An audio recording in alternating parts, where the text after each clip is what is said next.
Welcome back, everybody, to WTL. Where's the line? I'm your host, Andy Klassen, joined by Jabron. The Parlay Pounder. Yeah. We're back. All right, we wrapped up college football. Tons of picks over there. Yeah. Time to get back into the NFL. Mm-hmm. The not for long, no fun league. Whatever. What does NFL even stand for? National Football League. There we go. After the merger, they decided that. Okay. All right, we're going to be talking about, we got to start with the LA Chargers. Yeah. Kansas City Chiefs. They're heading on over to Arrowhead, are the Chargers, and the Chiefs are now a 5.5-point favorite. That total's sitting there at 48. And just right off the bat, I like the Chiefs. Yeah. I do. I mean, I think there is a little bit of a, fight between, a case to be made for either side here, Andy. The Chargers have done a good job of keeping a lot of the recent meetings close between these two teams. Yeah. The Chiefs have played a lot of tight games as of late, whether like, like we were talking about the Broncos, did they care? It really doesn't seem that they will. But I do like the Chiefs here, Andy, just because I think they kind of make it a statement game right here, Andy. And one thing that I'm looking at, Andy, is a player prop right off the bat. Travis Kelce has scored a touchdown in 5 of the Chiefs' last 6 Sunday games. He's scored again. So anytime touchdown for Travis Kelce. Another one that I want to look at quick, Andy, is on the opposite side of the ball. Austin Eckler has scored 2 or more touchdowns in 3 of his last 4 games following a loss. So once they have a loss, they go back to what they're supposed to do, and that's getting Austin Eckler the football. So I would go with Austin Eckler anytime touchdown as well. I'm just looking at Kansas City had an extra day to recover, playing that Thursday night game. Chargers are coming off a short week. That never bodes well, and also you're taking on the machine that is Kansas City. Yeah. Also, it's that time of the year where I'm putting a little bit more stock into ATS. What have you done last 5-6 games?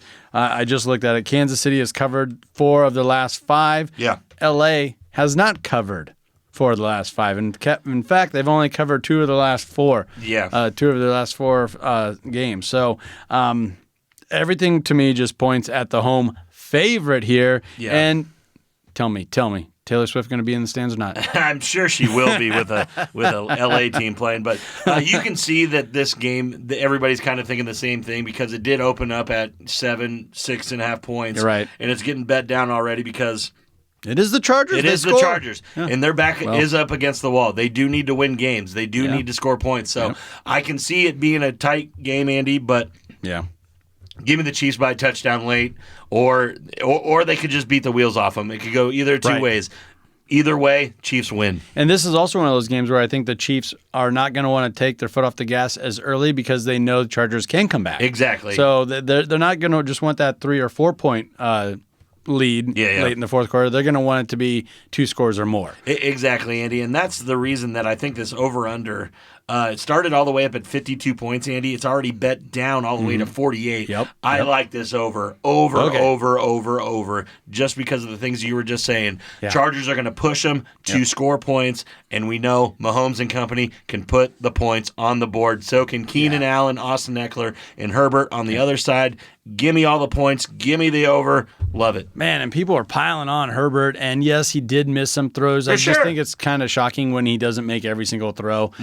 So he's going to be sharp. I think he's going to be really sharp. And even with that, he still had a really good stat line. Very good. Yeah, still over still one of the best fantasy quarterbacks out there. And like we said, Keenan Allen already has over 500 yards receiving with 4 touchdowns. They can score points. All right, Let's take a look at this Sunday night game. Yeah. Over on NBC, 7:30 kickoff.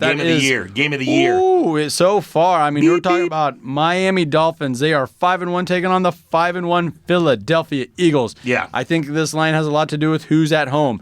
Philadelphia's a 2.5-point favorite. Yeah, Andy, I think it, like you just said, with the Eagles being at home, they get the nod. Yep. But the Eagles have to be the more balanced team here. Given that their defense is far more respectable than the Dolphins, the Eagles will also have to, be more locked in. And I think that surprising loss to the Jets is really going to turn them up and make them feel the pain, make the Dolphins feel the pain here. I think the Dolphins are going to come in here riding a little high, thinking that they got a cleanup shot at these guys that just lost a game. I think it's total opposite. I'm taking Eagles all game long. They're going to pound the rock and pound these Dolphins into the ground. Well, I love the hook right now because I think Philadelphia can win by 3. For sure. And I think that might be what this game comes down to.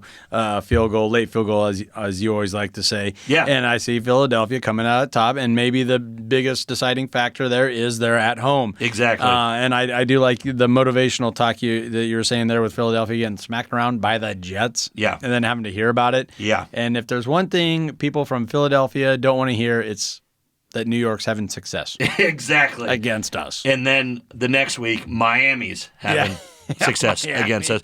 And just in all honesty, this is a prove-it game for the Dolphins. Right. We've seen them put all the points up against the Giants and a couple lesser teams here in the NFL. Do you belong? Do you belong in this conversation? Right. This is the game that you do that in. And I get that it's AFC, NFC, so it's a Super Bowl matchup, prototypically could be, but I really like the Super Bowl team and the Philadelphia Eagles here putting a foot down and saying that was a fluke last week. Look what we did to one of the best AFC teams. This is our year. Jalen Hurts, I love everything about that guy, and I think he's got mental toughness beyond mental toughness. For sure. And he has an opportunity right now to kind of reiterate that maybe Alabama made a mistake letting him go. Yeah. That sticks with the competitor. I really think it does. They all speak so highly of each other, and that's great, but that sticks with the guy. Oh, it has to, Andy. And like you said, and with Tua having just the year that he's had, monster year, ranks number 1 in the NFL with over 1,800 passing yards already. It's just totally crazy. Yeah. So this should be, like we said, Game of the Year candidate, but I really like the Eagles to get right here, put their stamp on this season saying we're going to be back in the Super Bowl. I like the Eagles covering, especially at that 2.5. Give me the hook. Should we move on to Monday night? Let's do it. All righty. Another surprising loss was the 49ers to Cleveland. Yeah. I know they're dealing with a lot of injuries, but you still don't expect the 49ers to drop a game like that to Cleveland. And maybe Cleveland's playing a little bit better than what, they're still not winning games. Well, they just did win one. They just did win one with their backup quarterback. Ooh, so now the 49ers are heading out to Minnesota to take on the Vikings. Vikings are struggling. We all know it, or whatever, but they're 2-4, and the 49ers are coming off a loss.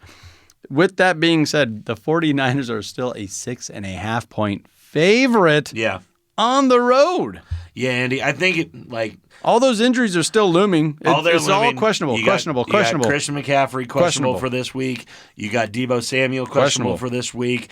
Brock Purdy just coming off the only game that he's actually looked human in his whole entire career as the San Francisco 49ers. And he's always questionable, right? Like, he's just always questionable. He will play. He will play. But no, it was the first game that they actually, without him getting hurt, has looked like, just a second-year quarterback is what he is. And things didn't go his way. The defense didn't play up to what they usually did, and it didn't help him out, and maybe some drops and this and that, and he didn't have his playmakers. He did own it. He did own it. He said, when Deebo goes down and Christian McCaffrey's out, I got to step up, and I didn't. Exactly. So I admire that. Tip of the cap to that, but still, okay, can you? Can you? The way that I'm looking at this, Andy, if you can get the hook, you can get the 6.5 points in San Francisco's way, I think it's a lock. I do believe they win by a touchdown here. We're talking about injuries for the San Francisco 49ers. The Vikings have lost their best player, all Mr. Universe, Justin Jefferson, for at least 7 weeks. Tough. That's tough. So it's really hard for the Vikings to pick up the slack on that with, a rookie Jordan Addison and KJ Osborne.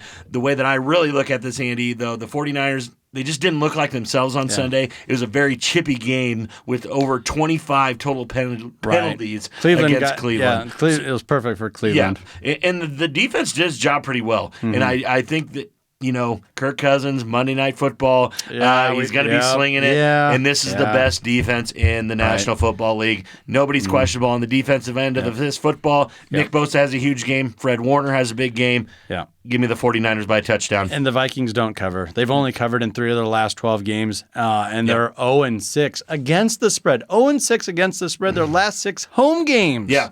Home games. Yeah, Andy. So what's making me think they're going to do it against arguably the best team in the league? Exactly. And they're not. I got another one for you. They won Sunday against a bad Bears team. Yeah, very bad. Despite their best efforts on offense, they only had 12 first downs and 2 for 13 on third down. Yeah, that will not beat the San Francisco 49ers. I don't care if Christian McCaffrey's not playing. I don't care if Deebo Samuel's not playing. They still got Brandon Ayuk. They still got George Kittle. They still got Kyle Juszczyk. They got guys across the board. They're going to get right. Give me the San Francisco 49ers by a touchdown. And we've seen this with the 49ers. Even when they are banged up, they still somehow perform and pull off victories and cover the point spread. 44 total, real quick.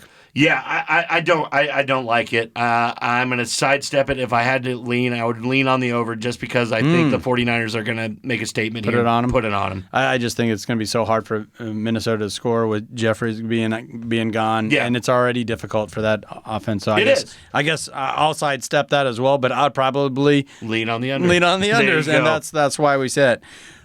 All righty, Mr. Parlay. Yeah. Let's get into it. You got a parlay play for the people? I do. I went 2 for 3 last week. I'm sorry, people, but I'm going to get back on track right now. I got a 3-team parlay in the NFL. I am taking the money line for the Las Vegas Raiders at a minus 170 against the Chicago Bears. Yeah, this is a lock of the week for the Raiders. Seattle Seahawks at a minus 6.5.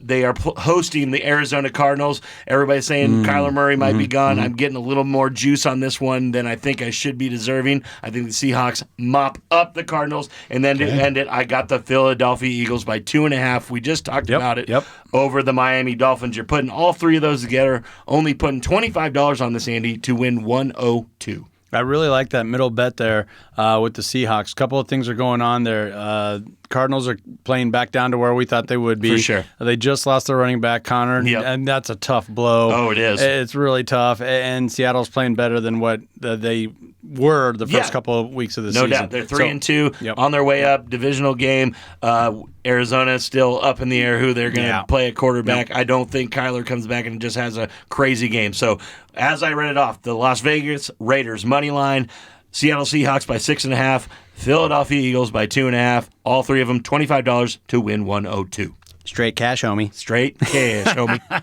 Well, that'll about do it for us this week, folks. Be sure to follow us on ESPN Tri-City Radio and their Facebook page. Come out with a lot of short videos there on those Facebook Reels. We're also on Twitter at WTL_podcast, I believe. And our YouTube channel is continuing to grow. Having a lot of fun with that. We also have a lot of different polls and questions and things of that nature that we're doing on that YouTube channel. So we're getting some interaction that way. And it is a lot of fun to hear from all you guys out there. It's always good to hear from you.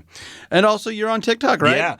Yeah. Daily picks on TikTok, weekly picks on TikTok. Make sure you tune in before primetime games. That's when we like to upload those videos. For Joe Braun, the Parlay Pounder, I'm Andy Klassen. Thank you for listening. This has been WTL.